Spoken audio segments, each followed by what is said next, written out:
Bonjour à tous et bienvenue sur Usability. Aujourd'hui, nous allons voir comment jouer à One Punch Man The Strongest sur PC en utilisant le tout nouveau BlueStacks 5, qui est conçu pour une vitesse fulgurante et une action de haute intensité. Nous pourrons facilement télécharger et installer One Punch Man The Strongest et profiter du jeu sur notre PC Windows avec un clavier, une souris et un grand écran grâce à BlueStacks 5, qui est l'émulateur Android que nous recommandons pour jouer à One Punch Man The Strongest. Alors sans plus attendre, passons à l'action. D'abord mes amis, la toute première chose à faire est d'ouvrir notre navigateur Internet préféré. Nous avons ouvert à l'écran celui que nous utilisons le plus. Rendons-nous à l'URL cliquable que je mets en Serverless en vert. Vous la voyez à l'écran. Vous n'aurez pas besoin de taper cette URL, parce qu'il y a vous disposez d'un lien cliquable dans la description de cette vidéo et dans le premier commentaire permanent. Après avoir cliqué ou double-cliqué sur ce lien, nous arrivons à cet endroit sur le site web de BlueStacks qui est bien entendu l'émulateur Android que nous allons utiliser pour lancer à One Punch Man The Strongest sur PC. Comme vous pouvez le voir ici, l'utilisation de cet émulateur Android apporte de nombreux avantages. Contrôle personnalisable, instances multiples, synchronisation de toutes les instances, macros, scripts, FPS plus élevés, et bien plus encore. Il est temps de commencer le téléchargement de One Punch Man The Strongest en cliquant ou double-cliquant sur le bouton jouer sur BlueStacks que j'ai surligné avec du vert. Nous cliquons ensuite sur ce bouton de téléchargement. À ce stade, le téléchargement débute et s'achève tout de suite. Voilà, le téléchargement est fini. C'est un fichier à exécuter. Notre prochaine étape est de démarrer l'installateur, par conséquent nous cliquons sur le fichier. Si nous avons un ordinateur fonctionnant sous Windows 10, il nous faudra accorder l'autorisation d'apporter des modifications à l'appareil. Nous devons accepter. Je réduis ce navigateur pour mieux voir l'installateur. Ce logiciel d'installation est très simple. Il se compose de deux options, installer et configurer le chemin. Je vous explique l'utilité de configurer le chemin. Il vous de faire un clic dessus. Et en partant de là, nous remarquons que nous pouvons regarder ici le chemin où notre émulateur sera installé.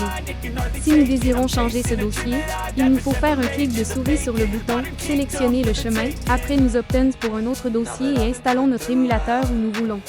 Je conserve l'emplacement par défaut. Je clique une ou deux fois sur Retour. Par conséquent, je double-clique sur Installer. Ça y est, ça se lance. L'install commence et elle va entamer le téléchargement de ces mégaoctets que vous pouvez voir sur cet écran. Au moment où vous le téléchargez, il y aura plus ou moins de mégaoctets, c'est normal. La vitesse de téléchargement sera plus ou moins rapide, en fonction de votre Internet et de la vitesse des serveurs de cet émulateur pour Android. Aujourd'hui, c'est très rapide. Le téléchargement est terminé, et on passe maintenant à la phase d'installation. Avec BlueStacks 5, vous pouvez même réduire l'utilisation de la RAM en un seul clic. C'est particulièrement utile si vous rencontrez des problèmes de performance. En outre, vous pouvez activer le mode écho pour profiter d'une utilisation du CPU réduite de 87%, d'une utilisation du GPU réduite de 97% et d'un multitâche plus facile. Comme vous pouvez le constater, BlueStacks 5 est conçu pour offrir stabilité et performance lors de longues sessions de jeu. L'installation est déjà terminée pour moi. Dès lors, cet émulateur pour Android a démarré sans intervention de ma part. Comme vous pouvez le noter, dans le bas de mon écran, il y a une barre de progression qui va se remplir ensuite quand elle arrivera à la fin, l'émulateur Android se lancera pour la toute première fois. En réalité, l'émulateur Android s'est déjà lancé, le voici pour la première fois. Avant même de poursuivre, comme vous le constatez, il a déposé deux icônes là sur le bureau de l'ordinateur. Le BlueStacks et là le BlueStacks multi-instance. Dans quelques minutes, vous verrez que l'icône BlueStacks est celle qui nous concerne.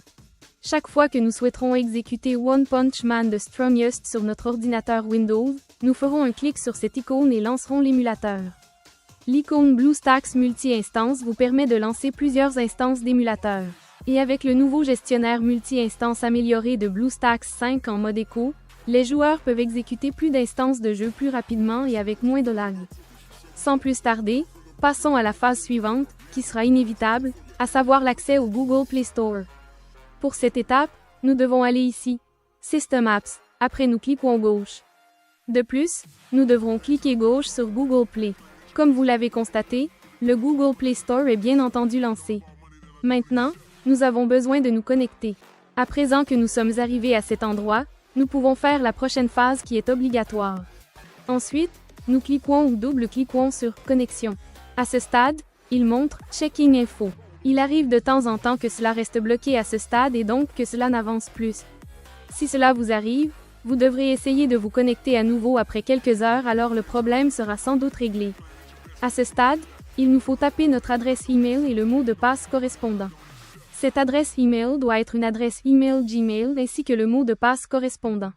À titre d'exemple, vous pouvez employer exactement la même adresse mail que celle dont vous vous servez aujourd'hui pour votre compte YouTube. Je vais donc taper mes informations et je reviendrai dès que je l'aurai fait. Et voilà, les informations ont été saisies. Maintenant Google nous accueille et nous montre ses conditions d'utilisation. Nous sommes OK pour donner notre accord en cliquant gauche sur le bouton « J'accepte ». Puis, il nous invite à sauvegarder sur G Drive. Vous pouvez si vous le souhaitez laisser cette case cochée de cette façon. Cela créera une copie de sauvegarde des données de cet appareil MUL dans G Drive. Pour ma part, je ne vais pas cocher la case, mais libre à vous de la cocher. On peut donc cliquer gauche sur J'accepte. Google Play Store, anciennement appelé Android Market, sera lancé par défaut et automatiquement. Pour installer un jeu, il nous faut visiter le bureau de cet émulateur pour Android en cliquant gauche sur cette icône mise en évidence avec du vert. Puisque nous avons accédé au bureau de l'émulateur Android, nous pouvons voir que nous avons ici le bouton Installer le jeu. Nous cliquons une ou deux fois sur ce bouton. Maintenant, nous voyons notre jeu. Sans plus tarder, cliquons ou double-cliquons à cet endroit sur le bouton « Installer » que je mets maintenant avec du vert. Alors l'install va débuter. Maintenant, l'émulateur Android va récupérer le jeu et installer ce jeu. Cela peut prendre un certain temps ou au contraire être vraiment rapide. Cela est en fonction de notre connexion Internet. L'install s'est achevé avec succès.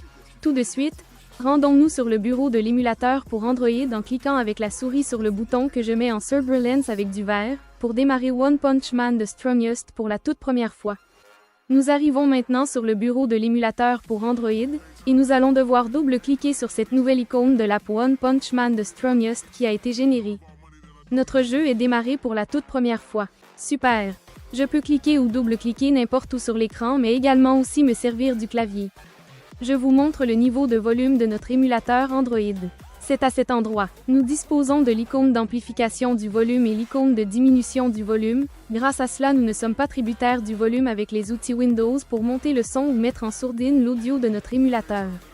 Et là, pour apprécier au max cette expérience, nous pouvons allumer ce grand écran. Pour y arriver, nous disposons de deux possibilités. Voilà la toute première occasion où nous cliquons une ou deux fois sur l'icône que je vous indique en vert.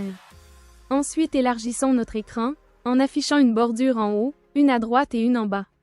Quand on a envie de connaître les sensations du jeu en plein écran, on clique une ou deux fois sur l'icône que vous voyez là. De cette façon, nous aurions tout ce qu'il faut pour lancer ce jeu en mode plein écran. Pour revenir en écran normal, sur votre clavier, appuyez sur la touche F11. Maintenant, nous voilà revenus en mode écran courant. Laissez-moi maintenant vous parler du mapping du clavier qui sera très fascinant. De cette façon, nous saurons comment nous lancer ce jeu beaucoup plus commodément. La toute première action à effectuer consiste à cliquer avec notre souris sur l'icône de clavier. Et à cet endroit, vous allez pouvoir opérer les modifications nécessaires. Je vais laisser la configuration de base, néanmoins si vous souhaitez la changer, vous avez tout ce qu'il vous faut pour le faire sans difficulté. Comme vous l'avez sans doute noté, notre émulateur Android est entièrement disponible dans notre langue. Il est possible que quelquefois que l'émulateur Android soit démarré dans une autre langue, par exemple en allemand. Alors, pour le remettre dans notre langue, nous nous retournons ici même sur la roue dentée. Après ici, dans Autres paramètres, nous cliquons une ou deux fois sur le menu déroulant « Langue ».